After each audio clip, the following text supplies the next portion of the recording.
नमस्कार। चलतु आज आम देखा परवर्ती वैदिक जुग विषय या पूर्वर तो आम देखीचे वैदिक जुग बा ऋग वैदिक जुग से समय रे जो संगठित संस्कारित पूरा बढ़िया चली जमी जीवन शैली बा एते भल नथिला माने समाज भी भल थिला लोक मानकर परिस्थिति भल थिला समस्ते समाज रे समान अधिकार पाउथिले जेमती गणतंत्र राष्ट्र परिका लागुला किंतु ये जो परवर्ती वैदिक जुग रे से सबुर किछिटा अंत घटिला कहीं से समय परवर्ती जुगे चारिटी जातिर जन्म नहीं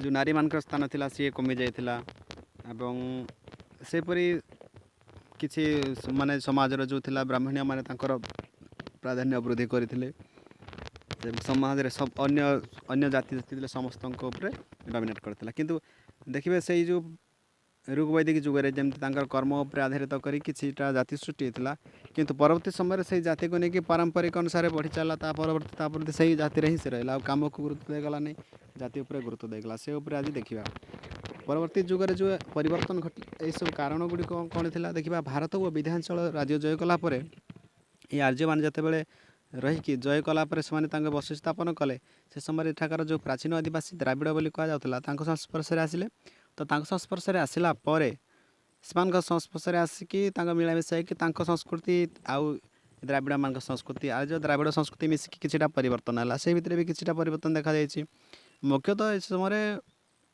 किछि कुसंस्कार जोटा थिला से बढ़ी चलला तार प्रादुर्भाव देखा जायथिला एवं यही समय भी से जो 16 जनपद माने 16टा जनपद जो से तार मुंड टिके टिके आसला जमी अंग गांधार कंबोज काशी कौशल कुरु मगध पांचाल विजय विदेह आदि जो बड़ बड़ राज्य मान टिके टिके तांकर आरंभ होता मुंड टेकी तो यही सब क्षेत्र देखिले सेटा टिके टिके से समय नुआ किसी आसीथिला परवर्ती वैदिक जुगे आज द्राविड़ गोष्ठ जो कहती मिलामिशारू सब किसी जीवन शैली तांकर परिवर्तन देखा जायथिला मुख्यतः समाज और धर्म विशेष परिवर्तन देखाई चलो देखिए बर्तमान तांकर समाज कौन थिला एवं धर्म कौन थिला परवर्ती समय देखा आउ देखिए या पूर्व जो ऋग वैदिक थिला से समय जो धर्म विषय किछिटा टिके कम आलोचना होता तो या आम आलोचना करवा देखा पढ़ा एवं ऋग वेद जुगर जो समाज थिला बहुत सरलिया किंतु परवर्ती वैदिक जुग जिते आसला समाज जटिल अवस्था को पड़ी चलला कहीं से समय मुख्यतः जाति प्रथा अभ्युदय होता जाति प्रथा सृष्टि होता आगुरी जाति कर्म को लेकिन किंतु परवर्ती वैदिक जुग जिते आसला से वंशानुक्रमिक भाव में जाति आरंभ जी जहाँ जन्म होता घरे से ब्राह्मण घरे ब्राह्मण है पूर्व ब्राह्मण पुओ ब्राह्मण समस्ते ब्राह्मण आउ अन्य जातिर कई जो मैंने अन्य गोष्ठीर लोक से ब्राह्मण बोल पारे ना से मुख्य कथा चारिटी जो श्रेणी सृष्टि होता समाज रे सेटा हूँ ब्राह्मण क्षत्रिय वैश्य शूद्र किंतु से ऋग वैदिक जुगे थिला कौन ब्राह्मण थिला क्षत्रिय थिला वैश्य थिला माने एटा जे देवा पूजा पूजी करथला तांको ब्राह्मण कह जाउथला आउ जे माने सेना कार्य करथला कि राजनीति ए जो राज्य शासन प्रशासनिक व्यवस्था थिला तां क्षत्रिय कह जाउथला एटा काम को नहीं कि कह जाउथला एवं जे माने कि कृषि काम मुख्यतः समस्त कृषि करथिले किंतु मुख्यतः जो माने कृषि व्यवसाय वाणिज्य करथले तांको वैश्य कह जाउथला किंतु शूद्र नथिला परवर्ती वैदिक जुगे शूद्र प्रथाटा आसिला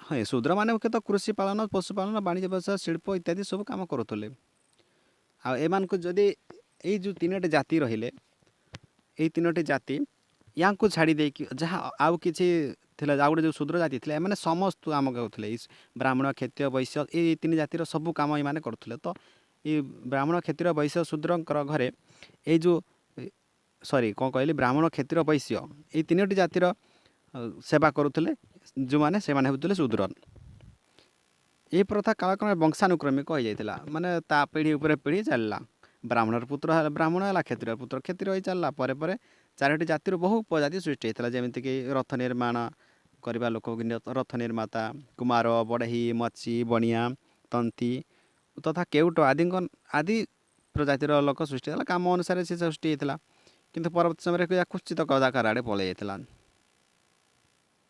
एवं ये जाति प्रथाटा से जो आर्य मान संगठित जीवन था खंड विखंडित कर विभिन्न संप्रदाय भाग करदेला आगुरी किंतु एक होती समस्ते मानव जाति हिसाब से आउ जाति प्रथा सृष्टि हे से तो ମାନେ ନିଚ ଶ୍ରେଣୀ ବା ତାଙ୍କ ନିଜ ଶ୍ରେଣୀ ତଳ ଶ୍ରେଣୀ ଲୋକଙ୍କୁ ଆଉ ଛୁଇଁଲେନି ସେମାନେ ତିନି ଜାତି ଶୂଦ୍ରମାନଙ୍କୁ ଛୁଇଁଲେ ନାହିଁ।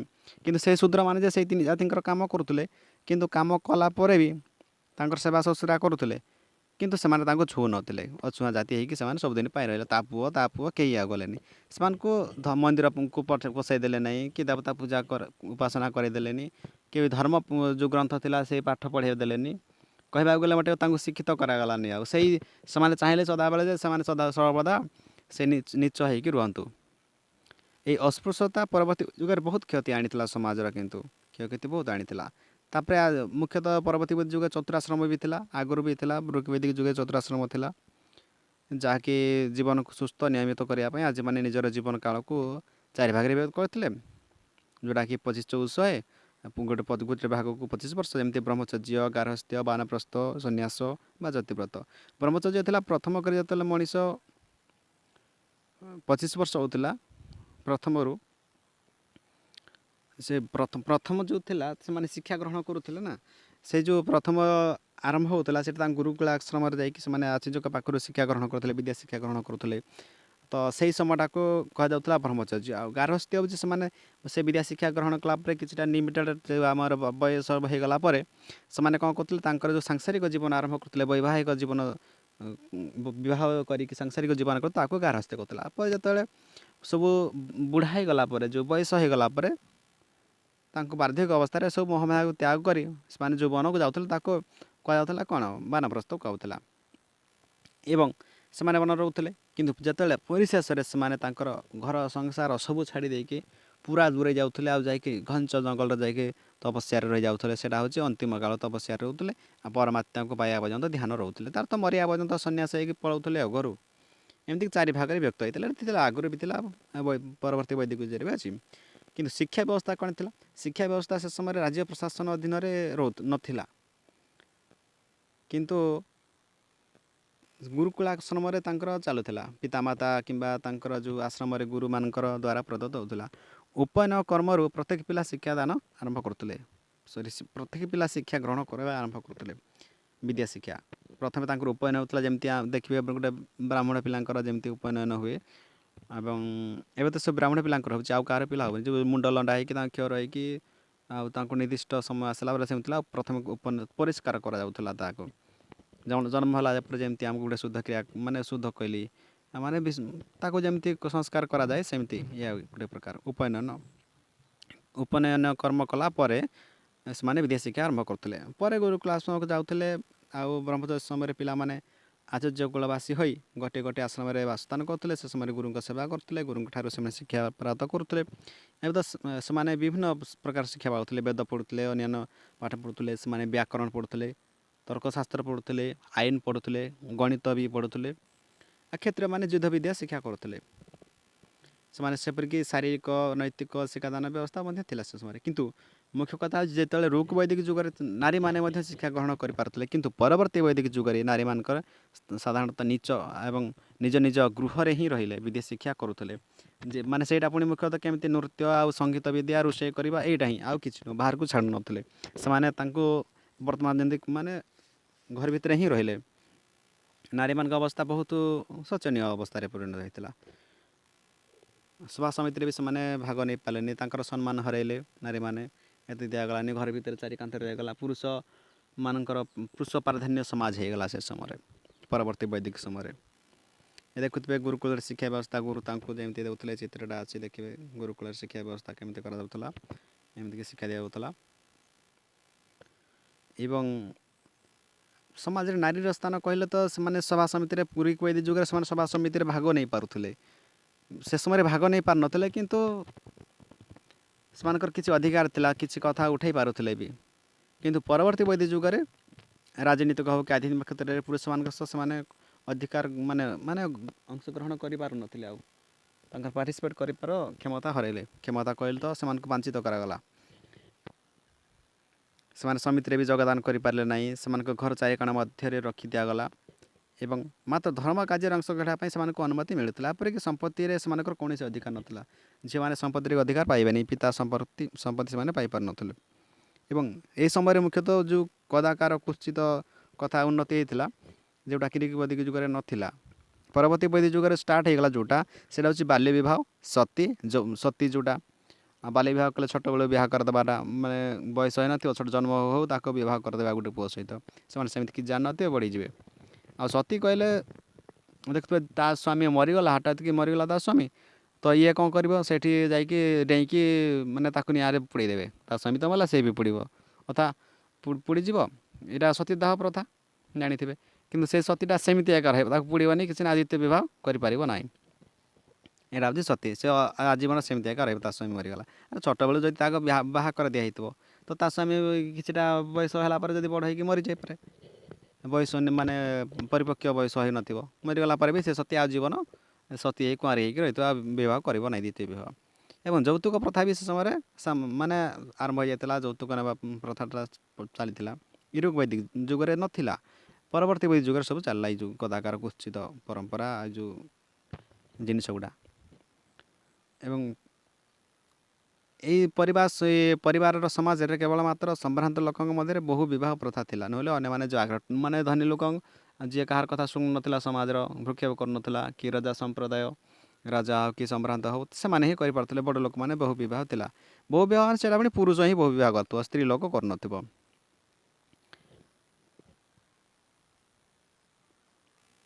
ନିକଟ ସମୟରେ ସେମାନେ ବିବାହ କରୁନଥିଲେ ସେ ସମୟରେ ବି। ଆଉ ବିବାହ ସମୟରେ ସେମାନେ ବହୁତ ବିଧିବିଧାନ ପାଳୁଥିଲେ, କାହିଁକିନା ପୂଜା ପଦ୍ଧତି ଆସିଲା, ବ୍ରାହ୍ମଣମାନଙ୍କ ଡମିନେସନ୍ ରହିଯାଇଥିଲା। ଆଉ ସେଥିପାଇଁ ବହୁତ ମାନେ ସେମାନେ ଉଚ୍ଚ ଜାତିର ଥିଲେ, ସେମାନେ ବ୍ରାହ୍ମଣ କରୁଥିଲେ, ବ୍ରାହ୍ମଣ ଜାତିର ପୂଜା ବିଧି ଯେହେତୁ କରୁଥିଲେ, ଆଉ ସେମାନେ ବହୁ ପ୍ରଥା ବି ନ ବଢ଼ିଲେ ତ ସେମାନେ ଆଉ ଡମିନେଟ୍ କରିପାରିବେନି ନା, ସେମିତି ଡମିନେଟ୍ କରିଥିଲେ। ଆଉ କିନ୍ତୁ ତାଙ୍କର ଖାଦ୍ୟ ପୋଷାକ କ'ଣ ଥିଲା, ମୁଖ୍ୟତଃ ଖାଦ୍ୟ ବ୍ୟବସ୍ଥା ଯେମିତି ବୈଦିକ ଯୁଗରେ ସେମାନେ ଖାଦ୍ୟ ଗ୍ରହଣ କରୁଥିଲେ, ଏ ସମୟରେ ବି ଖାଦ୍ୟ ଗ୍ରହଣ କଲେ। କିନ୍ତୁ ସୁରା ଓ ମଧୁପାନ ଏ ସମୟରେ ବନ୍ଦ କରାଯାଇଥିଲା। ଆଉ ମୁଖ୍ୟ କଥା ହେଉଛି ନାରୀମାନେ ଶାଢ଼ୀ ପିନ୍ଧୁଥିଲେ, ଆଖିରେ କଜଳ ପିନ୍ଧିବା ସେତେବେଳେ ବି ପ୍ରିୟ ଥିଲା। ବୈଦିକ ଯୁଗରେ ବି ଥିଲା, ଏ ସମୟରେ ବୈଦିକ ଥିଲା, ପରବର୍ତ୍ତୀ ବୈଦିକ ଥିଲା। ପଶମ ରେଶମ ବିଭିନ୍ନ ରଙ୍ଗର ପୋଷାକ ସେ ସମୟରେ ପିନ୍ଧୁଥିଲେ, ଏବେ ବି ପିନ୍ଧୁଥିଲେ।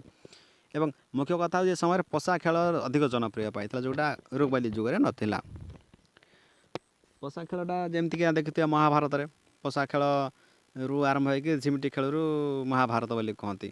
ସେମିତି ସେ ପଶା ଖେଳରୁ ଷ୍ଟାର୍ଟ ହେଇକରି ଏ ପଳେଇଲା, କୁଆଡ଼େ ନାହିଁ କୁଆଡ଼େ ପଳେଇଲା, ଆଉ ପୁରା ଧ୍ୱଂସ କରିଦେଲା ଗୋଟେ ପରିବାରକୁ।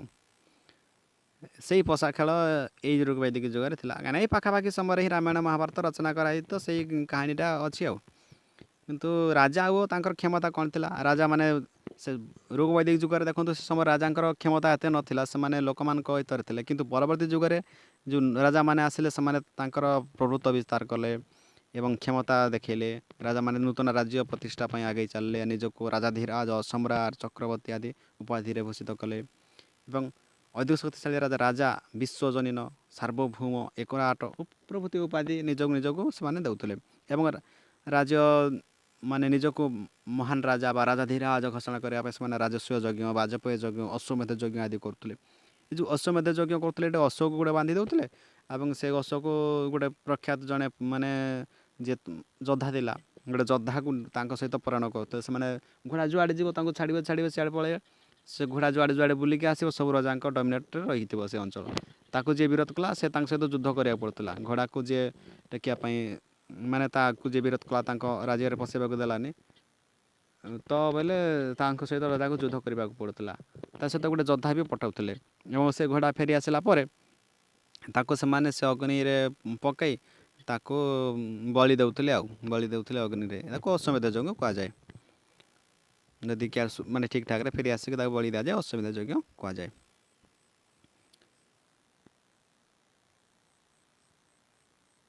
ଏବଂ ସେମାନେ ଶପଥ ପାଠ ବି କରୁଥିଲେ, ଯେମିତି ରାଜା ଶପଥ ପାଠ କରି ରାଜ୍ୟ ଶାସନ କରିବ, ଆଉ ରକ୍ଷକ ଭାବରେ ସେମାନେ ଚାଲୁଥିଲେ। ଏ ସମୟରେ ପ୍ରଶାସନିକ ବ୍ୟବସ୍ଥା କେମିତି ଥିଲା, ସେଇ ଠିକ୍ ସେମିତି ସଭା ସମିତି ଥିଲା, ଯେମିତି ବୈଦିକ ଯୁଗରେ ସଭା ସମିତି ଥିଲା। କିନ୍ତୁ ଏ ସମୟରେ ସଭା ସମିତି ଲୋପ ପାଇଗଲା, କାହିଁକି ରାଜାଙ୍କ ନିଜର ମାନେ ପ୍ରଭାବ ନିଜେ ବୃଦ୍ଧି ପାଇଲା, ଶକ୍ତି ପାଇଲା, ଆଉ ରାଜ୍ୟ ଜୟ କରିବାକୁ ଗଲା, ତ ନିଜର କ୍ଷମତା ଆସିଲା, ସେ ରାଜକର୍ମଚାରୀ ନିଯୁକ୍ତ କଲେ, ଆଉ ସେ ରାଜକର୍ମଚାରୀଙ୍କ ସାହାଯ୍ୟରେ ଶାସନ ଭାର କଲେ। ତନ୍ମଧ୍ୟରୁ ଥିଲେ ସଂଘାୟିତ୍ରୀ ଏବଂ କୋଷାଧ୍ୟକ୍ଷ। ସମୟ ରଖନ୍ତୁ, ସଭା ସମିତି ଏ ଯୁଗରେ ଲୋପ ପାଇଯାଇଥିଲା। ସଭା ସମିତିର ଆଉ କାମ କିଛି ଆସିଲା ନାହିଁ। ରାଜକର୍ମଚାରୀମାନେ ଯାହା କଲେ, ରାଜାଙ୍କ ଅଣ୍ଡରରେ ସବୁ ଚାଲିଲା। ଯେମିତି ମହାଭାରତ ଦେଖିଥିବେ ସିରିଏଲରେ, ସେଇଭଳିଆ ରାଜ ଶାସନ ଚାଲିଲା। ସଂଘାୟତ୍ରୀ ଯେ କୋଷାଧ୍ୟକ୍ଷ ଥିଲେ, ଭାଗଦୁଗ କର ଆଦାୟକାରୀ, ଏଗୁଡ଼ା ମନେ ରଖିବାକୁ ପଡ଼ିବ। ସଂଘାୟତ୍ରୀ, କୋଷାଧ୍ୟକ୍ଷ, ଭାଗଦୁଗ କର ଆଦାୟକାରୀ, ସଚିବ, ମନ୍ତ୍ରୀ, କ୍ଷତ୍ରୀ ଯେଉଁଟା ପର୍ବ ଉତ୍ସବ ମୁଖ୍ୟ, ସୂତ ବା ରାଜକୀୟ ମୁଖପାତ୍ର, ସାରଥୀ। ସୂତର ଓଡ଼ିଆ ହେଉଛି ସାରଥୀ, ମନେ ରଖନ୍ତୁ। ଆକ୍ରାସ ବା ପଶା ଖେଳ ପରିଚାଳକ, ଗଭୀକର୍ତ୍ତନ ରାଜାଙ୍କ ଶିକାରର ପରିଚାଳକ, ପାଳଗଳ ପାରିଷଦ। ପ୍ରଶାସନିକ ସୁବିଧା ପାଇଁ ସମଗ୍ର ରାଜ୍ୟ କେତୋଟି ପ୍ରଦେଶରେ ବିଭକ୍ତ ହୋଇଥିଲା। ପ୍ରତ୍ୟେକ ପ୍ରଦେଶ ପାଇଁ ଜଣେ ଜଣେ ମୁଖ୍ୟ ଶାସକ ଥିଲେ, ତାଙ୍କୁ ସ୍ଥପତି କୁହାଯାଉଥିଲା। ପ୍ରଦେଶର ମୁଖ୍ୟଙ୍କୁ କ'ଣ କୁହାଯାଉଥିଲା? ସ୍ଥପତି କୁହାଯାଉଥିଲା। ଏଇଟା ମନେ ରଖିବାକୁ ପଡ଼ିବ। ଏବଂ ଆସିଯାଏ ପ୍ରଶ୍ନ, ଏ ଯେଉଁ କର ଆଦାୟକାରୀକୁ କ'ଣ, କୋଷାଧ୍ୟକ୍ଷକୁ କ'ଣ କୁହାଯାଉଥିଲା ପରବର୍ତ୍ତୀ ବୈଦିକ ଯୁଗରେ? ସଂଘାୟତ୍ରୀ କୁହାଯାଉଥିଲା ବୋଲି ପ୍ରଶ୍ନ ଆସିବ। ଆଉ ମନ୍ତ୍ରୀକୁ ସଚିବ କୁହାଯାଉଥିଲା ଯେମିତି, ଏସବୁ ଆସିପାରେ। ଆଉ ତାଙ୍କର ଜୀବନ ଜୀବିକା କେମିତି ଯାଉଥିଲା? ମୁଖ୍ୟତଃ ସେମାନେ କ'ଣ କରୁଥିଲେ? ସେମାନେ କୃଷି ଉପରେ ତାଙ୍କର ନିଜର ବେଶୀ ଜୀବିକା ଥିଲା, କୃଷି ଉପରେ। ଏବଂ ସେମାନେ ପଶୁପାଳନ କରୁଥିଲେ, ଗାଈ ବଳଦ। ତ ବୈଦିକ ଛେଳି ମେଣ୍ଢା ମଧ୍ୟ ପାଳନ କରୁଥିଲେ ସେମାନେ। ଋକ୍ ବୈଦିକ ଯୁଗରେ ଖାଲି ଗାଈ ବଳଦ ପାଳନ କରୁଥିଲେ, କିନ୍ତୁ ପରବର୍ତ୍ତୀ ସେମାନେ ଛେଳି ମେଣ୍ଢା ମଧ୍ୟ ପାଳନ କରିବାରେ ଅଧିକ ଗୁରୁତ୍ୱ ଦେଲେ। ସେମାନେ ଚାଷବାସ କରୁଥିଲେ, ସେଇ ମୁଖ୍ୟତଃ ଏଇ ବଳଦ ଗାଈ ବଳଦରେ ଚାଷ କରୁଥିଲେ, ଯେହେତୁ ସେମାନେ ଲଙ୍ଗଳ ନିର୍ମିତ କରୁଥିଲେ। ଏମିତି କୁହାଯାଏ ସେ ସମୟରେ ଏତେ ଓଜନ ଥିଲା ଯେ ତାକୁ 8ଟି ରୁ 20ଟି ପର୍ଯ୍ୟନ୍ତ ବଳଦ ଟାଣୁଥିଲେ, ଏପରି ବି ଲଙ୍ଗଳ ଥିଲା। ସେମାନେ ସାର ଭାବେ କ୍ଷେତରେ ଗୋବର ବ୍ୟବହାର କରୁଥିଲେ। ଜଳସେଚନ ମଧ୍ୟ ବ୍ୟବସ୍ଥା ଥିଲା, ଚାଷ କରୁଥିଲେ ଯେହେତୁ। ପୁଷ୍କରଣୀ, କେନାଲ ଆଦି ଖନନ କରୁଥିଲେ। ତାଙ୍କର ବାଣିଜ୍ୟ ବ୍ୟବସାୟ କରୁଥିଲେ ବୋଲି କିଛିଟା ପ୍ରମାଣ ମିଳୁଛି ଟିକେ ଟିକେ। କିନ୍ତୁ ବଣିକ ନାମକ ସ୍ୱତନ୍ତ୍ର ଶ୍ରେଣୀର ବ୍ୟବସାୟ ଗୋଷ୍ଠୀ ସୃଷ୍ଟି ହୋଇଥିଲେ ଏବଂ ସେମାନେ ଆନ୍ତର୍ଜାତୀୟ ସ୍ତରରେ ବାଣିଜ୍ୟ ବା ତଥା ବହିର୍ବାଣିଜ୍ୟ ପ୍ରସାର ପାଇଁ ରାସ୍ତାଘାଟ, ସେତୁ, ବନ୍ଦରମାନ ନିର୍ମିତ କରିଥିଲେ। ବ୍ୟବସାୟିକ ନିୟମର ମାଧ୍ୟମ ବା ମୁଦ୍ରା ଭାବରେ 7 ମନ ନାମକ 360 ଗ୍ରାମ ଓଜନର ଏକ ଖଣ୍ଡ ସୁନା ବ୍ୟବହାର କରୁଥିଲା। 7 ମନ ନାମକ 360 ଖଣ୍ଡର ତାକୁ ମୁଦ୍ରା ହିସାବରେ ବ୍ୟବହାର କରୁଥିଲା। ଏବଂ ନିଷ୍କ ନାମକ ଅନ୍ୟ ଏକ ସ୍ୱର୍ଣ୍ଣ ଖଣ୍ଡ ମୁଦ୍ରା ଭାବେ ବ୍ୟବହାର କରୁଥିଲା। କ'ଣ ପରବର୍ତ୍ତୀ ଯୁଗ ଦେଖନ୍ତୁ, ନିଷ୍କ ହେଉଛି ଏଇଟା ଯେଉଁଟା ମୁଦ୍ରା ଭାବରେ ସେମାନେ ବ୍ୟବହାର କରୁଥିଲେ। ଏମିତି ରୁପି କହୁଛେ ବା ମନି କହୁଛେ, ସେ ସମୟରେ ସେମିତି ନିଷ୍କ ଥିଲା। ଏହା ପରବର୍ତ୍ତୀ ବୈଦିକ ଯୁଗରେ ପ୍ରଚଳିତ ଥିଲା। ନିଷ୍କ ଏଇଟା ହେଉଛି ସୁନାରେ ତିଆରି, ଏହାକୁ ମୁଦ୍ରା ଭାବରେ ସେମାନେ ବ୍ୟବହାର କରୁଥିଲେ।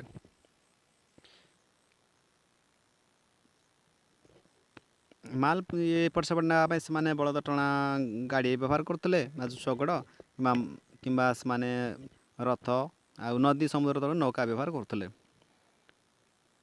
ଆଉ କେତେକ ମତ ଦିଅନ୍ତି ଯେ ବାଇବେଲନିଆ ଭଳି କେତେକ ଏସୀୟ ଦେଶମାନଙ୍କ ସହିତ ମଧ୍ୟ ମାନେ ବାଣିଜ୍ୟ ସମ୍ପର୍କ ଥିଲା ବୋଲି କେତେକ ଐତିହାସିକ ମତ ଦିଅନ୍ତି। କିଛି ପ୍ରମାଣ ନାହିଁ। ଶିଳ୍ପ ବି ସେ ସମୟରେ ଥିଲା। କାର୍ପାସ, ପଶମ, ରେଶମ ବସ୍ତ୍ର, ହସ୍ତତନ୍ତ ଦ୍ୱାରା ବୁଣାଯାଉଥିବା ଶିଳ୍ପ ଗୁଡ଼ାକ ଥିଲା। ଲୁଗା କାଟିବା, ବୁଣିବା, ଏ ଯେଉଁ ଥିଲା ସୂତା କାଟିବା, ଲୁଗା ବୁଣିବା ଭଳି ପ୍ରମୁଖ ଶିଳ୍ପ ମଧ୍ୟ ପରବର୍ତ୍ତୀ ବୈଦିକ ଯୁଗରେ ଥିଲା। ମୁଖ୍ୟତଃ କାର୍ପାସ, ପଶମ, ରେଶମ ବସ୍ତ୍ର ତିଆରି ଥିଲା। ନାରୀମାନେ ପୋଷାକ ପତ୍ରରେ ରୁଚି କାମ କରିବା, ଲୁଗା ରଙ୍ଗ ଲଗାଇବା ବା ରଙ୍ଗେଇବା, ପାଛିଆ ବୁଣିବା ଆଦି ନିଜକୁ ନିୟୋଜିତ କରୁଥିଲେ। ଧାତୁ କାମ ବି ସେ ସମୟରେ ଜାଣିଥିଲେ ସେମାନେ, ଯେଉଁଟାକି ଶିଳ୍ପରେ ସୁନା, ରୂପା, ଲୁହା, ସୀସା, ଟିଣ, ତମ୍ବା ଇତ୍ୟାଦି ଧାତୁର ସେମାନେ ବ୍ୟବହାର କରି ଜାଣିଥିଲେ।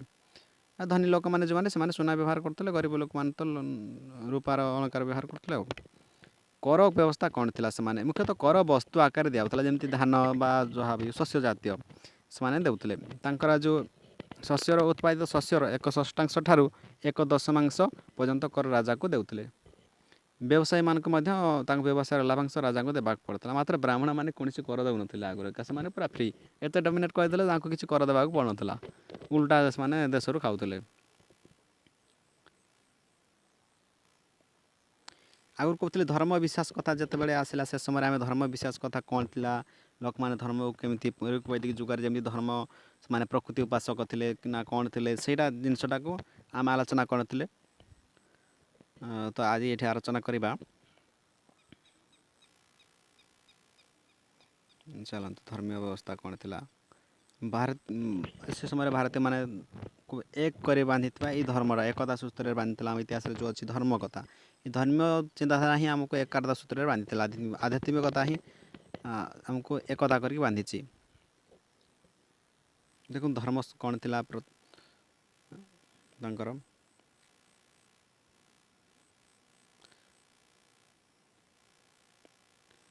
ହରପ୍ପା ସଭ୍ୟତାର ଧର୍ମ କ'ଣ ଥିଲା ଦେଖିବା। ଦେଖନ୍ତୁ ମୂର୍ତ୍ତି ଗୁଡ଼ା ପଶୁପତି ଶିବଙ୍କର ମୂର୍ତ୍ତି ଯେଉଁ ଦେଖିଥିବେ ହରପ୍ପା ସଭ୍ୟତାରେ ପଶୁପତି ଶିବ ତାଙ୍କ ଜଣେ ବସିଛନ୍ତି, ତାଙ୍କ ଚାରିପଟେ ବିଭିନ୍ନ ପ୍ରକାର ପଶୁ ଗୁଡ଼ା ବୁଲୁଛନ୍ତି ଏବଂ ବ୍ୟାଘ୍ର ମଇଁଷି ଗଣ୍ଡା ଆଦି ପଶୁ ବୁଲୁଛନ୍ତି, ସେ ତାର ବସିଛି, ସିଂହ ଉପରେ ମଇଁଷି ଉଠିଛି। ଏଇଟା ଆମ ସେ ଯେଉଁ ପଶୁପତି ଶିବଙ୍କ ସହିତ କିଛିଟା ଖାଳମେଳ ଖାଉଛି।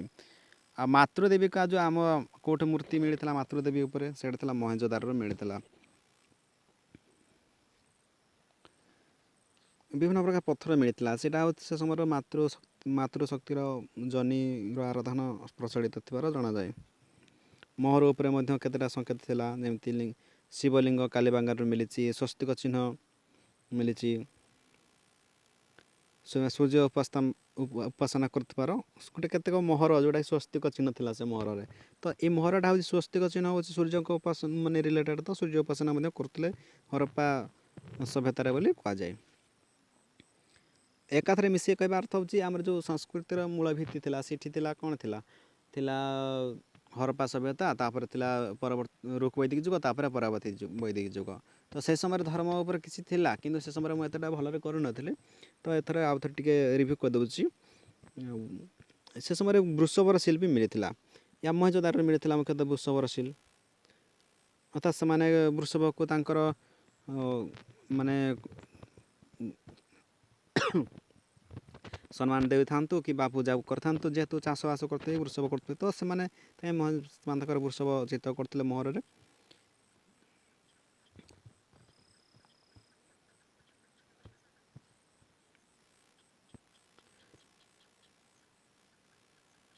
ହଁ, ହରପ୍ପା ସଂସ୍କୃତିରେ କପୋତ ଥିଲା ଏକମାତ୍ର ପକ୍ଷୀ ଯାହାକୁ ସେମାନେ ପୂଜା କରୁଥିଲେ। ହଁ, ଏବେ ଦେଖନ୍ତୁ ରୁକ୍ ବୈଦିକ ଯୁଗର ପୂଜା ପଦ୍ଧତି କେମିତି ଥିଲା। ରୁକ୍ ବୈଦିକ ଯୁଗରେ ଧର୍ମ ବ୍ୟବସ୍ଥା କେମିତି ଥିଲା, ସେମାନେ ପ୍ରକୃତି ଉପାସକ ଥିଲେ ଏବଂ ସେମାନେ ପ୍ରକୃତି ଉପାସକ ଥିଲେ, ମୁଖ୍ୟତଃ ପ୍ରକୃତି ଉପାସକ ଥିଲେ। କି ହରପ୍ପାର ଅଧିବାସୀ ପ୍ରକୃତି ଉପାସକ ଯେମିତି ଥିଲେ, ଏମାନେ ମଧ୍ୟ ପ୍ରକୃତି ଉପାସକ ଥିଲେ ସମାନଟା। ତନ୍ମଧ୍ୟରୁ ପୃଥିବୀ, ଆକାଶ, ସୂର୍ଯ୍ୟ, ଚନ୍ଦ୍ର, ତାରା, ବର୍ଷା, ଝଡ଼, ମରୁତ, ପ୍ରଭାତ, ନଦୀ, ପର୍ବତ, ବୃକ୍ଷ ଆଜି ଡାଇରେକ୍ଟ ତାଙ୍କୁ ହିଁ ପୂଜା କରୁଥିଲେ। ଦେଖନ୍ତୁ ପ୍ରକୃତି ଉପାସକ କରୁଥିଲେ, ଏଇ ଚିତ୍ର ଦେଖିପାରୁଥିବେ। ଆଜିମାନଙ୍କର ପ୍ରକୃତି ଉପାସନା ଯେମିତି ଏମିତି ଗୋଟେ ପରିକଳ୍ପନା ଚିତ୍ର କରାହେଇଛି। ଏଇଟା ସେମାନେ ଦେବତା ଆକାରରେ ଆକାଶର ଦେବତା ଭାବରେ ସେମାନେ ଦିଉଙ୍କୁ ପୂଜା କରୁଥିଲେ। ଦିଉ କ'ଣ ଦରେ ହର୍ଷ ହଉ, ଦିଉ କେମିତି ଲେଖାଯାଏ ଜାଣିଛନ୍ତି ନା? ଦିଉ ଯେମିତି ଦେଖୁଥିବେ ଦିଉ ହେଲେ ଏଇଟା ଆକାଶର ଦେବତା। ସେପରି ସେମାନେ ସୂର୍ଯ୍ୟଙ୍କୁ, ବାୟୁକୁ ଏବଂ ମରୁତଙ୍କୁ, ବଜ୍ର ପାଇଁ ରୁଦ୍ରଙ୍କୁ ସେମାନେ ଆରାଧନା କରୁଥିବାର ଜଣାଯାଏ। ନିଆଁର ଉତ୍ସ ରୂପେ ଅଗ୍ନିକୁ ପୂଜା କରୁଥିଲେ ଏବଂ ମୂର୍ତ୍ତିକାର ଦେବୀ ରୂପେ ପୃଥିବୀଙ୍କୁ ପୂଜା କରୁଥିଲେ। ପ୍ରଭାତର ଦେବୀ ରୂପେ ଉଷାକୁ ପୂଜା କରୁଥିଲେ। ନଦୀ ତଥା ଜ୍ଞାନର ଦେବୀ ରୂପରେ ସେମାନେ ସରସ୍ୱତୀକୁ ପୂଜା କରୁଥିଲେ। ଏହିପରି ସେମାନେ ସେ ସମୟରେ କେତୋଟି ସଂଖ୍ୟା ଥିଲା, ଦେବୀମାନଙ୍କର ସଂଖ୍ୟା ଥିଲା କେବେ 33 ଦେବତା ଥିଲା। ଯେମିତି 33 କୋଟି ଦେବତା କହିଦେଉଛନ୍ତି ଲୋକ। 33 କୋଟି ହେଲେ କ'ଣ ହେଲାଣି, ମୁଣ୍ଡ ଖରାପ ହେଇଯିବ ସେ ସମୟରେ। ଏବେ ଯେଉଁ କଥା ଅଛି ଆମ 33 କୋଟି ଦେବାଦେବୀ ଉପରେ ଉଡ଼ୁଛନ୍ତି, ପୂଜା କରିବା କଥା କୁହନ୍ତି। 33 କଥା କୁହାଯାଇଛି। ସେ ସମୟରେ ଋଗ୍ବେଦିକ 33ଟା ସଂଖ୍ୟା ଥିଲା ଦେବାଦେବୀଙ୍କର। କିନ୍ତୁ ସେମାନେ ଆଜିମାନଙ୍କର କାଳକ୍ରମେ ସେ ହୃଦୟରେ ସେମାନେ ଅନୁଭବ କରିଥିଲେ ଯେ ଏକେଶ୍ୱରବାଦ। ଆମେ ଯେହେତୁ ସୂର୍ଯ୍ୟଚନ୍ଦ୍ର, ମାଟି, ପାଣି, ପବନ ସବୁ ଅଛି, କିନ୍ତୁ ୟାକୁ ଉପରେ ଜଣେ ତ କଣ୍ଟ୍ରୋଲ୍ କରିବା ପାଇଁ ହେଡ଼୍ ଥିବ ନା। ତ ସେମାନେ ସେଇ ଯାକ ମହାଶକ୍ତିକୁ ସେମାନେ ଅନୁଭବ କରି ସେଇ ଚିନ୍ତା କଲେ ଯେ ନା ସମସ୍ତ ଯେହେତୁ ପରିଚାଳନା ହେଉଛି, ତ ଏ ଅଟୋମେଟିକ୍ କେମିତି ଚାଲିବ, ତା ଉପରେ କିଛି ସୁପ୍ରିମ୍ ପାୱାର ଥିବ ବୋଲି ସେମାନେ ଅନୁଭବ କରୁଥିଲେ। ଆଉ ସେମାନେ ଏକେଶ୍ୱରବାଦ ଉପରେ ବି କିଛି ସେମାନେ ଅନୁଭବ କରୁଥିଲେ।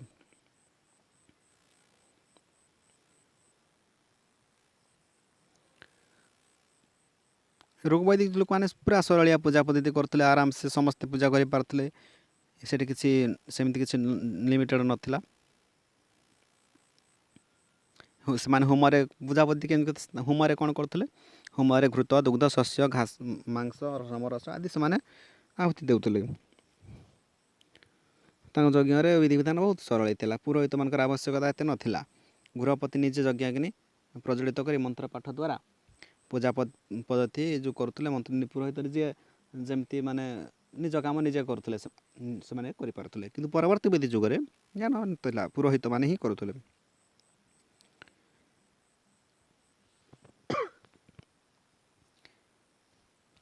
ସେମାନେ ପ୍ରାର୍ଥନା କରୁଥିଲେ ସକାଳୁ ସନ୍ଧ୍ୟାରେ, ସେଇଟା ଗୋଟେ ମୁଖ୍ୟ ଭୂମିକା ଥିଲା ତାଙ୍କର ପରବର୍ତ୍ତୀ ଯୁଗରେ। ଋକ୍ ବୈଦିକ ଆର୍ଯ୍ୟମାନେ ହିନ୍ଦୁ ଧର୍ମ ସୁଦୃଢ଼ ମୂଳଭିତ୍ତି ପ୍ରତିଷ୍ଠା କରିଥିଲେ। ଏହାପରେ ସନାତନ ଧର୍ମରେ ରୂପାନ୍ତରିତ ହୋଇଥିଲା।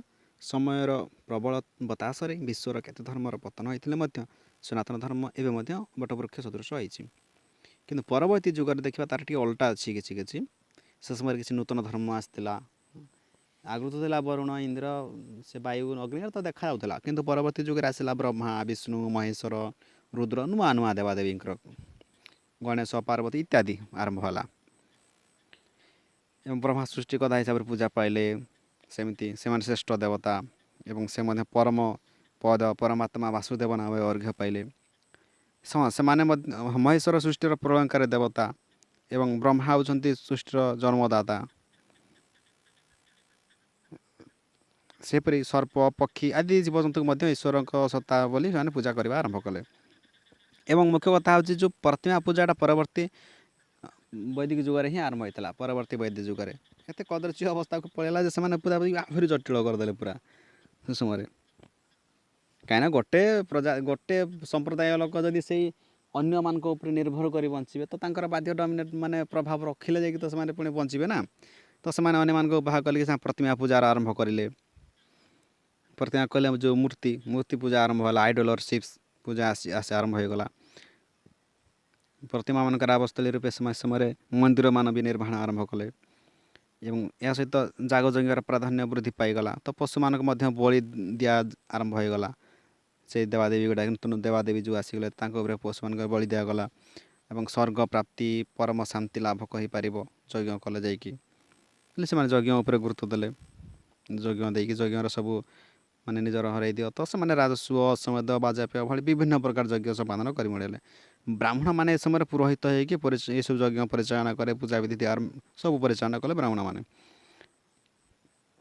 ତ ଯେଉଁ ସମାଜରେ ଥିଲା ସେମାନେ ବହୁତ ଗୁଡ଼ିଏ ପୁରୋହିତ ଆବଶ୍ୟକ ପଡ଼ିଲା। କାହିଁକିନା ସମସ୍ତେ ପୂଜାବିଧି କଲେ ନିଜେ ଆତ୍ମା ଶୁଦ୍ଧ ହେବ। ଆଉ କ'ଣ ହେବ, ଆତ୍ମା ଯେଉଁ ପରମାତ୍ମା ସହିତ ମିଶିବ, ପ୍ରାପ୍ତି ହେବ, ମୋକ୍ଷ ପ୍ରାପ୍ତି ହେବ, ଶାନ୍ତି ମିଳିବ, ସବୁ ଜ୍ୱର ମୁଣ୍ଡ କଥା ବି ଛାଡ଼ିବ। ଆଜିକାଲି ବି ଚାଲିଛି କୁଆଡ଼େ ସେମିତି। ତେଣୁ ସମାଜରେ ବ୍ରାହ୍ମଣମାନଙ୍କର ପ୍ରାଧାନ୍ୟ ବି ବଢ଼ିଲା, ଆବଶ୍ୟକତା ବି ବଢ଼ିଲା ଯେହେତୁ ପୂଜାବିଧି ଚଳିଲା। ଏବଂ ସେ ସମୟରେ ପୂଜାବିଧି ବହୁ ଏତେ ଜଟିଳ ହେଲା ଯେ ପୁରା ପାଗଳ ଲୋକମାନେ ଜନ୍ମ ଛାରୁ ମୃତ୍ୟୁ ପର୍ଯ୍ୟନ୍ତ ସମସ୍ତେ ବ୍ରାହ୍ମଣ ନ ଆସିଲେ କିଛି ହେବନି ଆଉ। ଏବେ ବି ତ ଯେମିତି ବ୍ରାହ୍ମଣ ନ ଆସିଲେ କିଛି କୌଣସି ପୂଜାବିଧି ହେବନି। ବ୍ରାହ୍ମଣ ବାହାଘର ହେଉ କି ଜନ୍ମ, ବ୍ରତ ଯାହା ବି ହେଉ, ଏକୋଇଶିଆ ଯାହା ବି ହେଉ, ବ୍ରାହ୍ମଣ ଆସିବ ସବୁ କାମ କରିବ। ଆଗରୁ ତ କେତେ କଷ୍ଟ ହେଉଥିବ। ସେମିତି ଜନ୍ମଠାରୁ ମୃତ୍ୟୁ ପର୍ଯ୍ୟନ୍ତ ଯେତେ ଉତ୍ସବ ଆସିଲା ସବୁ ବ୍ରାହ୍ମଣ ଡାକିଲେ ସେ ପୂଜା କରିବ। ଆହୁରି କୁସଂସ୍କାର ଆସିଲା ଯେଉଁଟାକି ଧର୍ମ ବିଶ୍ୱାସ ଧାର୍ମିକ ବିଧିବିଧାନ ଭିତରେ ହେଉଛି ଯାଦୁବିଦ୍ୟା, ମନ୍ତ୍ରର ପ୍ରାଧାନ୍ୟ, ଯେଉଁଟା ଭୂତ ପ୍ରେତ ଯାଦୁବିଦ୍ୟା, କୁକ ବଶୀକରଣ, ଯେଉଁଟା ଗୁଣି ଗାରେଡ଼ି କହୁଛନ୍ତି, ଏଇଟା ଆସିକି ସମସ୍ତେ ସେମାନେ ଗୋଟେ ପ୍ରକାର ସମ୍ପ୍ରଦାୟ ସେମାନେ ବି ଅନ୍ୟ ଲୋକମାନଙ୍କୁ ଡରାଇବା ଆରମ୍ଭ କଲେ। ତାଙ୍କ ପ୍ରାଧାନ୍ୟ ବି ବିସ୍ତାର କଲେ। ଅନ୍ଧବିଶ୍ୱାସର ସମସ୍ତଙ୍କୁ ଡରାଇବାକୁ ଲାଗିଲେ। ଭୂତ ପ୍ରେତ ଦେବତା ଇଏ ହେବ, ଏସବୁରେ ଥିଲା ମାନେ କୁହାଯାଏ ଗୋଟେ ପ୍ରାଧାନ୍ୟ ଦିଏ। ଯେମିତି ବିଲେଇଟେ ମାରିଛୁ ତୁ ତୋତେ ମହାପାପ ଲାଗିଛି ତ ତୁ ଗୋଟେ ବିଲେଇର ସୁନାରେ ଗୋଟେ ବିଲେଇ ତିଆରିକି ଦେବୁ, ଆଉ ବୋଇଲେ ତୋ ପାପ ଛାଡ଼ିବ। ତ ସେ ଲୋକଟା ଯେଉଁ ସୁନାରେ ବିଲେଇକି ତିଆରିକି ଦେବ ତ ଗୋଟେ ଭରିରେ ସୁନା ଭିତରେ ତ ବିଲେଇ ହେବନି, ଏତେ ଛୋଟର କେମିତି କରିବ ସିଏ। ତ ସେ ସୁନା ଟିକେ ଯେମିତି ବିଲେଇ ଦେଖିଲା ଭଳିଆ, ସେ ଗୋଟେ ବିଲେଇ ବନେଇବା ବେଳକୁ ତା ଜୀବନ ଆଉ ଥିବ। ନିଜେ ତ ବଞ୍ଚିବା ପାଇଁ ମଣିଷ ସଂଘର୍ଷ କରୁଛି ସାଧାରଣ ଲୋକ, ତ ସେଇଟା ବନୁ ତା ଜୀବନ ଚାଲି ଯାଇଥିବ। ଆଉ ସେ କେତେବେଳେ ପୁଣ୍ୟ ହେବ ନା ତା ପାପ କେତେବେଳେ ସରିବ। ସେଇଗୁଡ଼ା ଅଦ୍ଭୁତ ନିୟମ ଗୁଡ଼ା ସେ ସମୟରେ ଥିଲା। କର୍ମବାଦ ଉପରେ ବି ଏ ସମୟରେ ବିଶ୍ୱାସ କରୁଥିଲେ। ଭଲ କର୍ମ କଲେ ତୁମେ ସ୍ୱର୍ଗ ପାଇବ, ଆଉ ଭଲ କାମ ନ କଲେ ତୁମେ ମାନେ ନର୍କ ପାଇବ। ଏସବୁ ସତ୍ୟ, ଦୟା, ସତ୍କର୍ମ, ଐଶ୍ୱର୍ଯ୍ୟ, ବୟସ୍କ ବ୍ୟକ୍ତିଙ୍କ ପ୍ରତି ଭକ୍ତି ଆଦି ସଦ୍ଗୁଣ ଉପରେ ପ୍ରାଧାନ୍ୟ ଦିଆଯାଇଥିଲା। ପୁନର୍ଜନ୍ମ କଥା ବି ଆସିଥିଲା। ମୁନି ଋଷିମାନେ ଆତ୍ମଜ୍ଞାନ ବ୍ରହ୍ମଜ୍ଞାନ ଉଦୟ ପାଇଁ ବନଗମନ କରି ଧ୍ୟାନ କରୁଥିଲେ ଏବଂ ସମସ୍ତ ଆଧ୍ୟାତ୍ମିକ ବିଚାରଧାରା ଓ ଦର୍ଶନ ଉପନିଷଦରେ ବର୍ଣ୍ଣିତ ହୋଇଛି। ଏ ଯେଉଁ ଉପନିଷଦ ହେଇଛି ଋଗ୍ବେଦ, ସାମବେଦ, ଯଜୁର୍ବେଦ, ଅଥର୍ବବେଦ, ୟାର ପରେ ଯେଉଁ ଉପନିଷଦ ସୃଷ୍ଟି ହେଲା, ଉପନିଷଦ ପୁଣି 4 ଭାଗ ହୋଇଯାଇଛି। ସେଇ ଭିତରେ ସେଇ ଉପନିଷଦ ଯେତେବେଳେ ସୃଷ୍ଟି ହେଲା ସେଇ ଉପନିଷଦରେ ଏଇସବୁ ଚିନ୍ତାଧାରା ପ୍ରତି ସମୟରେ ଏଇ ଫିଲୋସଫି କଥା ଆସିଛି, ଏଗୁଡ଼ା ସବୁ ଲେଖା ହେଇଛି ଉପନିଷଦରେ। ଆଧ୍ୟାତ୍ମିକ ଚିନ୍ତାଧାରା, ତାପରେ ଯେଉଁ ତାଙ୍କ ଅନୁଭବ, ଯେଉଁ ତାଙ୍କ ଜୀବନର ଅନୁଭବ, ଯେଉଁ ସନ୍ନ୍ୟାସୀମାନଙ୍କର, ମୁନି ଋଷିମାନଙ୍କର, ତାଙ୍କର ସେଇଠି ଲେଖା ହେଇଛି। ଏଇଠୁ କ'ଣ ହେଇଥିଲା ମୁଖ୍ୟତଃ ପରବର୍ତ୍ତୀ ବୈଦିକ ଯୁଗରେ କ'ଣ ହେଇଥିଲା ଦେଖନ୍ତୁ। ପରବର୍ତ୍ତୀ ବୈଦିକ ଯୁଗରେ ମୁଖ୍ୟତଃ ଦେଖିବ ଋଗ୍ ବୈଦିକ ଯୁଗରେ ଆରମ୍ଭ ହୋଇଥିଲା। କ'ଣ ହେଇଥିଲା? ଋଗ୍ ବୈଦିକ ଯୁଗରେ ହେଇଥିଲା ଆମ ଯେଉଁ ଗୋଟିଏ ବେଦ ଋଗ୍ ବେଦ ଷ୍ଟାର୍ଟ ହେଇଥିଲା। କିନ୍ତୁ ପରବର୍ତ୍ତୀ ବୈଦିକ ଯୁଗରେ ଆଉ 3ଟି ବେଦ ସୃଷ୍ଟି ହେଇଥିଲା। କ'ଣ? ସାମବେଦ, ଯଜୁର୍ବେଦ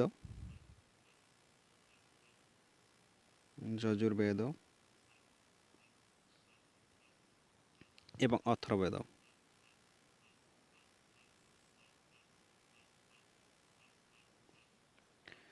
ଏଇଟା ପରବର୍ତ୍ତୀ ଯୁଗରେ ଷ୍ଟାର୍ଟ ହେଇଥିଲା। 3ଟି ବେଦ ହେଇଥିଲା ଏବଂ ୟା ପରେ ବେଦାଙ୍ଗ ବି ହେଇଥିଲା ଆରମ୍ଭ। ମାନେ ବେଦାଙ୍ଗଟା କେତେବେଳେ ହେଇଥିଲା? ଏଇ 4ଟା ବେଦ ପରେ ବେଦାଙ୍ଗ ସୃଷ୍ଟି ହେଇଥିଲା। ବେଦାଙ୍ଗ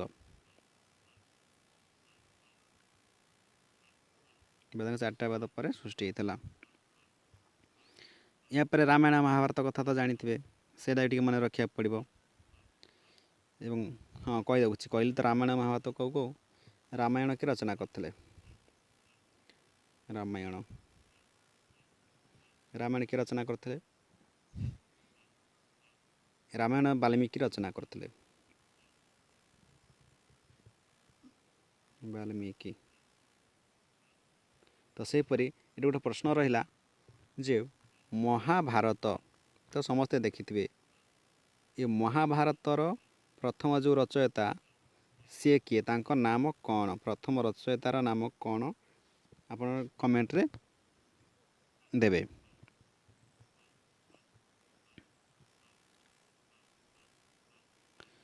ତ ରହିଲା ଧର୍ମ ବିଶ୍ୱାସ ସବୁ ଗଲା। ପରବର୍ତ୍ତୀ ବୈଦିକ ଯୁଗ ଗଲା। ୟା ପରେ ଆମେ ଦେଖିବା ଯେଉଁ 16 ଜନପଦ ବିଷୟରେ ଦେଖିବା।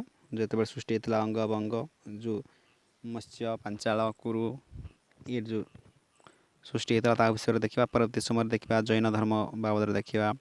ଜୈନ ଧର୍ମ ବୈଦିକ ଧର୍ମ କେମିତି ସୃଷ୍ଟି ହେଇଥିଲା। ଏଇ ଯେଉଁ ପ୍ରାଧାନ୍ୟ ଆସିଲା ଗୋଟେ ସମାଜର ଗୋଟେ ଶ୍ରେଣୀର ପ୍ରାଧାନ୍ୟ ଆଉ 3ଟି ଶ୍ରେଣୀ ଉପରେ ପଡ଼ିଲା, ତା ପ୍ରଭାବ ଏତେ କଦର୍ଯ୍ୟ ହୋଇଗଲା ଯେ ତାପରେ ଜୈନ ଧର୍ମ ବୌଦ୍ଧ ଧର୍ମ ଭଳି କିଛି ସଂସ୍କାରିତ ଧର୍ମ ସୃଷ୍ଟି ହେଇଥିଲା। ଗୋଟେ ଦର୍ଶନ କୁହାଯାଏ, ଧରିବ ଧର୍ମ ତ ନୁହଁ। ସେ ବିଷୟରେ ଆଲୋଚନା କରିବା। ତ ଏଥିରେ ରହୁଛି, ଆପଣ ଦେଖନ୍ତୁ, ପଢ଼ନ୍ତୁ ଏବଂ କିଛିଟା ଧାରଣା ଜାଣନ୍ତୁ ଆମର ଇତିହାସ ଉପରେ। ରହୁଛି, ନମସ୍ତେ।